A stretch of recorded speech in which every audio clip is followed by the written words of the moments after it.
Hello my dear viewers. Today in this video we are going to learn Hindi grammar topic अव्यय और अभिकारी शब्द.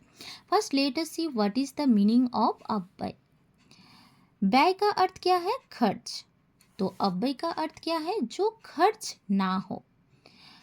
अव्यय को अभिकारी शब्द भी कहते हैं. विकार का अर्थ क्या है? परिवर्तन और चेंज. अभिकारी का अर्थ क्या है? जिसका बदलाव ना हो और परिवर्तन ना हो.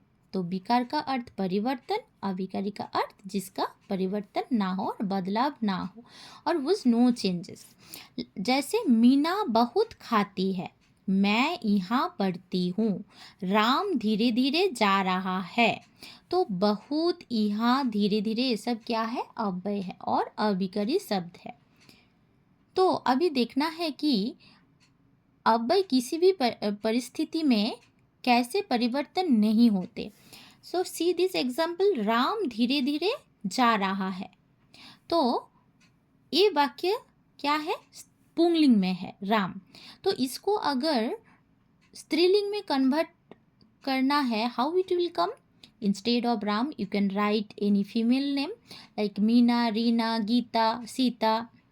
तो if here I will write Meena धीरे धीरे जा रही है, तो जा रहा है की जगह क्या बदले में क्या हो जाएगा? रही है, जा रही है. तो मीना धीरे धीरे जा रही है स्त्रीलिंग में.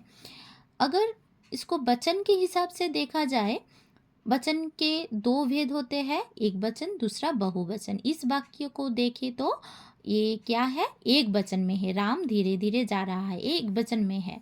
तो इसको अगर बहुवचन में बदलना है तो कैसे होगा? हम, राम के जगह हम धीरे धीरे जा रहे हैं, है ना. फिर इसको काल के हिसाब से देखा जाए तो काल के तीन भेद होते हैं, भूतकाल, वर्तमान काल, भविष्य काल. ये वाक्य देखे तो ये वर्तमान काल में है, राम धीरे धीरे जा रहा है, वर्तमान काल में है.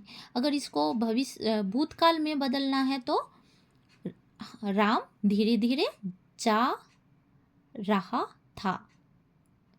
भविष्य में क्या होगा? राम धीरे धीरे जाएगा. तो अब देखो, मैं लिंग, वचन, काल सबको इस वाक्य में बदल कर देखी, सिर्फ एक शब्द को छोड़ के सारे शब्द बदल गई, है ना.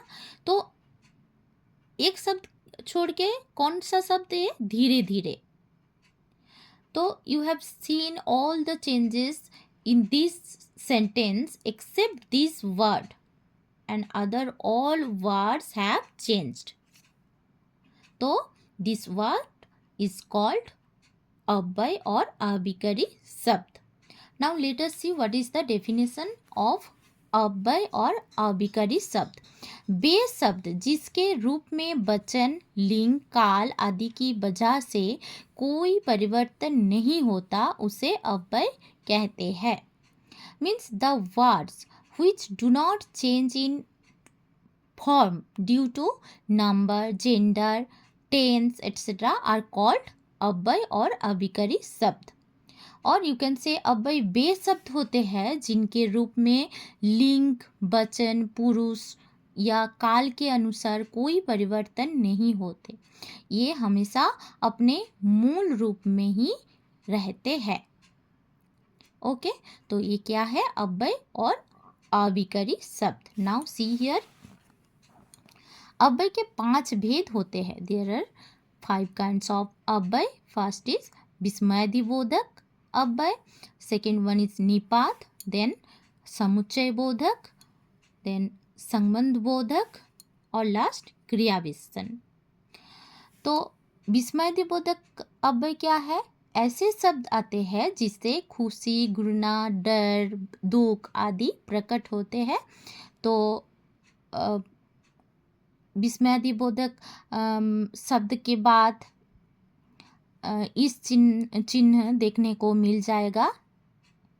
ओके, तो afterwards you will get to see sign of this विस्मयादिबोधक चिन्ह.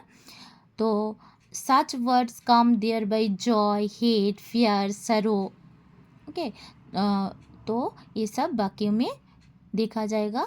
तो ये क्या हो जाएगा? विस्मयादिबोधक अव्यय. लाइक जैसे वाह, ओह, अरे, हाय, छी आदि। सो ये सब क्या है? विस्मयादिबोधक अव्यय।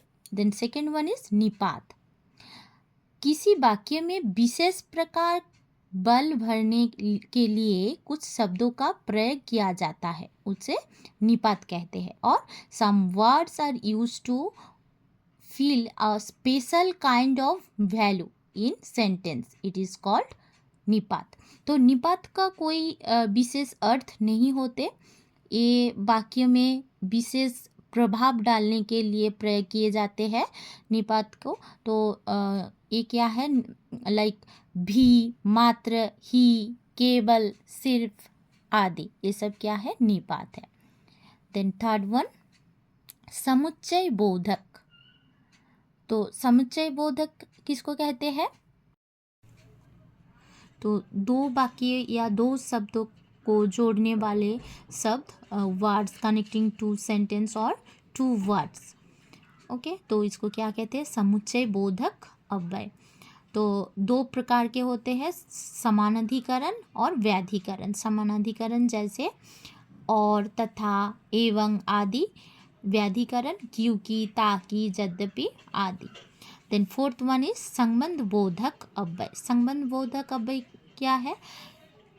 वर्ड्स लाइक के आगे, के बाद, के लिए, के ऊपर, के नीचे, के बाएं, के बाद आदि, ये सब क्या है?